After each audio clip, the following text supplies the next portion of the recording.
Bismillahirrahmanirrahim. Bismillahirrahmanirrahim. Ahsanallahu ilaikum Ustaz. Kapankah seorang penuntut ilmu dikatakan pantas untuk tampil di media sosial seperti berdakwah dan mengajak suatu ilmu? Jazakallahu khairan. Jadi sudah kita tahu bersama bahwa berdakwah di jalan Allah itu adalah ibadah. Mengajak orang kepada kebaikan itu adalah ibadah. Bahkan kita dikatakan dalam Al-Quran, umat Islam, kuntum khaira ummatin ukhrijat linnas. Kalian itu adalah sebaik-baik umat, umat terbaik yang dikeluarkan kepada manusia. Ini kata Allah Subhanahu wa taala. Yang dikatakan kalian di sini adalah para sahabat. Apa sifat mereka? Ta'muruna bil ma'ruf, di antaranya mengajak kepada kebaikan dan melarang dari kemungkaran. Artinya kapan sesuatu itu adalah terdapat anjuran dan dorongan dalam syariat kita, maka itu adalah ibadah. Karena itu ciri ibadah. Karena dia ibadah, ini dulu yang perlu kita pahami. Maka harus sesuai dengan yang dicontohkan dan yang dianjurkan di dalam berdakwah itu sendiri. Memang kita dikatakan balighu anni walau ayah oleh Nabi SAW dalam hadis yang mutawatir, datang dari puluhan sahabat. Ini hadis mutawatir. Sampaikan dariku walaupun seayat. Ini anjuran untuk menyampaikan kebaikan. Untuk menyampaikan kebaikan. Tapi perlu diingat bahwa berdakwah itu harus ala basirah. Harus orang punya ilmu.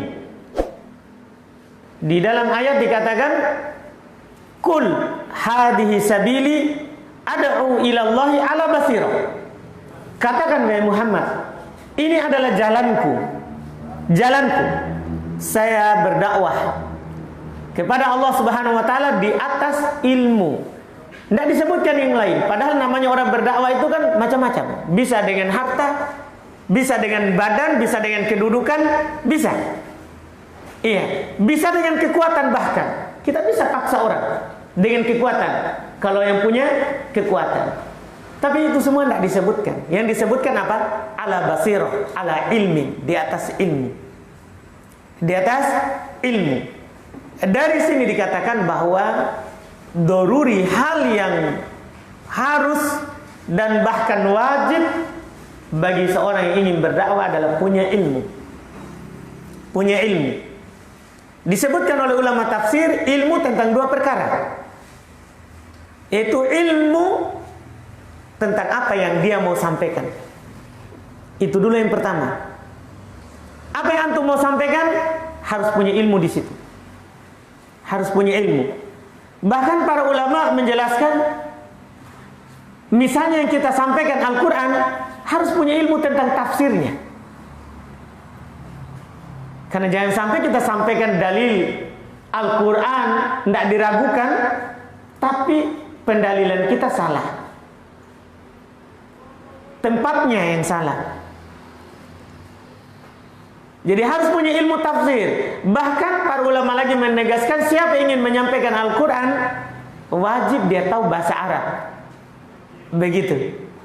Wajib dia tahu bahasa Arab. Karena harus di atas ilmu. Ilmu terhadap apa yang dia mau sampaikan.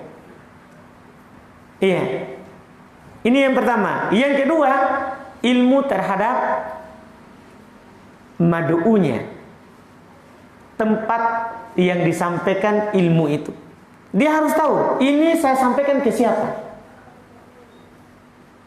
Ini harus diketahui. Banyak orang misalnya di fitnahnya di zaman kita sekarang ini menukil ke sana kemari saja modal jari telunjuk.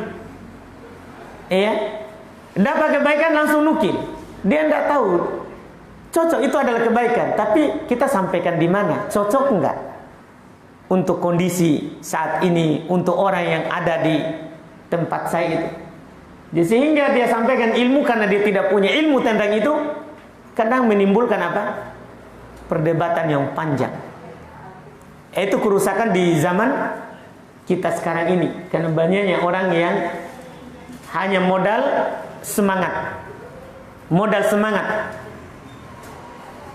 tidak punya ilmu tentang yang dia sampaikan, karena hanya nukil dari syekhnya yang terkenal, Syekh Google.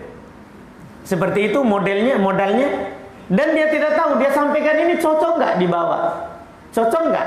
Nggak semua masalah yang muncul kita harus bicara. Iya, banyak orang semangat, ada masalah baru yang muncul dia bicara. Nggak harus kita ikuti seperti itu. Boleh kita berbicara nanti setelah orang sudah paham masalahnya, baru kita sampaikan. Jadi hal yang seperti ini wajib. Ini dulu. Kapan kita tahu ini? Punya ilmu tentang apa yang kita mau sampaikan. Kemudian juga kita punya ilmu terhadap yang menerima ilmu. Sampaikan. Dan kita sampaikan bertahap. Ada satu hadis yang ingin saya sampaikan. Mungkin bisa jadi pelajaran bagi orang yang ingin menyampaikan ilmu. Yaitu ketika Nabi SAW dalam hadis Ibn Abbas, riwayat Imam Al-Bukhari, ketika Nabi SAW mengutus Mu'adz ibn Jabal ke Yaman. Ini yang sangat penting sekali diperhatikan oleh orang yang ingin menyampaikan ilmu. Apakah Nabi ini Mu'adz sahabat yang paling mulia? Iya, bahkan Nabi pernah memboncengnya. Nabi katakan, saya mencintaimu. Nabi mencintainya. Orang yang berilmu di kalangan para sahabat. Nabi utus beliau ke Yaman. Iya, ini setelah di Madinah ini, bukan waktu di Makkah. Ini di Madinah. Di Makkah Nabi berdakwah dulu, menanamkan ilmu selama 13 tahun. Lama berilmu dulu. Setelah itu di Madinah, beliau utus Mu'adz ke Yaman. Apa pesannya? Ya Mu'adz, innaka ta'ti qauman min ahli kita. Kamu akan mendatangi kaum orang-orang dari kalangan ahli kita. Ini pengajaran tentang apa ini? Halul mad'u, keadaan yang mau disampaikan itu. Orangnya harus ditahu dulu. Kita turun ini kemana? Kita turunkan ini ilmu kemana? Jangan sampai kita kasih tahu orang tidak terima. Ini kita harus tahu dulu siapa ini yang kita datangi. Kita sekarang ya harus tahu dulu, ini yang saya datangi apa? Orang awam, pemahamannya apa? Supaya jangan sampai di sana semangatnya sikat saja. Enggak. Jangan sampai gara-gara masalah Bismillahirrahmanirrahim orang tolak dakwah tauhid, begitu maksudnya. Makanya kita tidak heran bahwa seperti Syekhul Islam Ibnu Taimiyah rahimahullah taala mengatakan tidak apa-apa kita jaharkan Bismillahirrahmanirrahim, padahal itu adalah hal yang bid'ah. Iya, Nabi tidak pernah lakukan sebagaimana dalam hadis Anas. Tapi kalau kita turun, kita tahu dulu orang sana kalau sholat jaharkan atau tidak. Kalau dia jaharkan, kita ditunjuk menjadi imam, kita jaharkan. Kenapa? Untuk itu. Jangan sampai gara-gara hal yang seperti itu kebaikan ditolak. Jadi harus kita tahu dulu, ini kita kemana. Kata Nabi kepada Mu'adz, kamu akan mendatangi kaum dari ahli kitab. Setelah itu baru beliau sampaikan apa yang harus kamu sampaikan. Apa yang harus kamu pertama sekali sampaikan? Fal yakun awwalu ma tad'uhum ilai, ini ilmunya yang harus dia sampaikan. Hendaklah yang pertama sekali yang kamu serukan kepada mereka adalah syahadat alla ilaha illallah. Bersaksi bahwasanya tidak ada yang berhak disembah kecuali Allah. Ini dulu harus diilmui. Tentunya kalau kita mau menyampaikannya harus punya ilmu dulu tentang la ilaha illallah. Sekarang banyak orang semangat menyampaikan kemana-mana tentang muamalah. La ilaha illallah tidak tahu apa maknanya. Apa dalil la ilaha illallah? Ini sangat disayangkan. Artinya dia mau menyampaikan ilmu tapi tidak punya ilmu. Antum kalau semangat di masa ini, alhamdulillah, jangan diri kita yang dibawa. Nukil dari ustaz-ustaz kita. Alhamdulillah, ustaz kita mencukupi. Tidak perlu kita kasih nama pribadi kita. Ustadz kita mencukupi. Iya. Sekarang banyak orang memang Masya Allah, cobaan bagi kita sekarang ini, orang merasa sudah bisa cari sendiri. Sudah bisa cari sendiri. Iya, yang dia cari ya namanya tidak tahu bahasa Arab ya terjemahan. Kadang yang disampaikan hadis palsu. Kadang pernyataan yang disampaikan adalah pernyataan yang melanggar syariat. Tapi dia tidak merasa. Kenapa? Karena modal cari sendiri.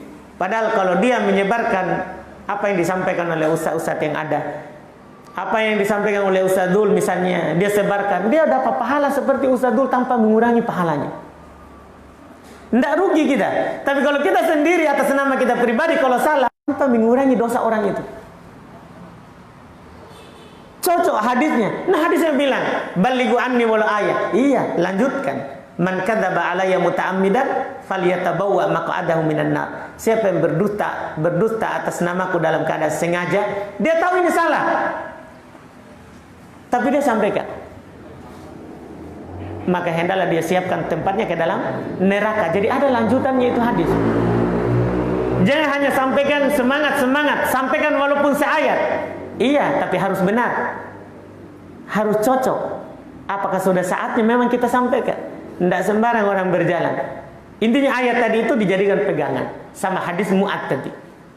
Kul hadhihi sabili ad'u ilallahi ala basiro. Ini yang jadi pegangan supaya kita tidak sembarang nukil saja apa yang disebarkan oleh ustaz-ustaz kita. Sudah banyak. Kalau memang masalah itu antum belum tahu, tanyakan saja, insya Allah akan dijawab dan antum sebarkan. Tidak perlu kita berfatwa sendiri, tidak perlu kita berinisiatif sendiri. Iya. Dan jangan merasa, oh kalau begitu saya tidak mendapatkan kebaikan. Tidak. Kita tidak akan diharamkan dari kebaikan itu. Walaupun orang lain berbuat, kita mampu bantu sebarkan. Apa kata Nabi SAW? Ad-dal alal khairi kafa'ilihi. Orang yang menunjukkan kepada kebaikan itu seperti pelaku kebaikan itu. Seperti pelaku kebaikan itu. Jadi kalau ada sudah ustadz kita, itu saja yang disebarkan. Jangan memunculkan diri sendiri. Iya, apalagi kita masih pemula dalam menuntut ilmu. Karena biasanya pemula itu, Masya Allah, semua jurus yang didapat mau disampaikan. Nanti kalau dia belajar lama, oh ternyata jurus itu tidak cocok dipakai. Jadi belajar saja dulu, terus sambil kalau mau menyebarkan kebaikan, sebarkan ustadz-ustadz. Iya, antum lihat masyayikh, Masya Allah. Saya pernah dengar Ustadz Dzulqarnain hafizahullah, beliau bilang Syekh Fauzan dari Riyadh ke Makkah, apa yang diajarkan? Usul salasa, qaidul arba. Padahal dia bisa tulis sendiri. Bisa tulis sendiri. Ini tidak diragukan ini Syekh Kibar. Bisa tulis sendiri. Tapi yang dibaca apa? Bukunya pendahulunya sebelumnya, tidak pernah atas nama. Tidak pernah. Ada beberapa memang kita tanya, gimana ini ucapan antum kita sebarkan? Jangan, masih banyak ucapan salah. Mereka saja yang disebarkan. Kita ini masih hidup, tidak aman dari fitnah. Bisa saja besok kita sesat. Apa yang bisa kita lakukan? Kita sebarkan punyanya orang yang sudah jelas, apalagi yang telah meninggal, itu lebih aman daripada kita menyebarkan atas nama diri pribadi kita. Dan satu lagi yang saya ingatkan, karena banyak kerusakan di media sosial saya lihat, kalau antum buat poster, tanyakan dulu pembina ustadz. Karena saya lihat ada judul tidak nyambung dengan hadisnya. Tidak nyambung dengan hadisnya. Iya, misalnya judul larangan jual beli apa ini? Pernah saya lihat poster jual beli dropship apa itu? Dropship, ya? Iya. Dalilnya tidak boleh jual apa yang tidak dimiliki. Ini kan tidak nyambung. Orang yang seperti itu kan dia posisikan sebagai wakil dari si toko, si penjual. Tidak ada masalah walaupun dia tidak punya. Karena dia hanya wakil. Boleh dia jualkan dulu, dia pasarkan dulu, baru diambil di yang punya toko, yang punya barang. Tidak apa-apa. Itu tidak masuk dalam hadis. Tapi itu tadi gara-gara semangat. Dapat hadis, kasih judul sendiri. Tidak boleh. Judul itu adalah fikih. Lihat Imam Bukhari tidak karang fikih. Tapi dari mana kita tahu fikihnya Imam Bukhari? Dari judul bab yang ada dalam Sahih Bukhari. Karena judul bab itulah fikih dari hadis. Jangan sembarang berucap. Tapi karena itu tadi, banyak orang hanya semangat. Oh, ini kan dia kaji sendiri. Kamu jual barang kamu tidak miliki. Berarti kamu masuk dalam hadis itu. Sembarang dipasangkan.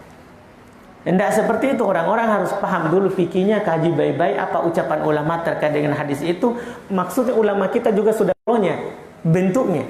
Alhamdulillah. Kalau ada sendiri dari kantong kita yang tidak punya ilmu ini, itu. Yang jelas Nabi katakan idza wusidal amr dalam hadis Bukhari.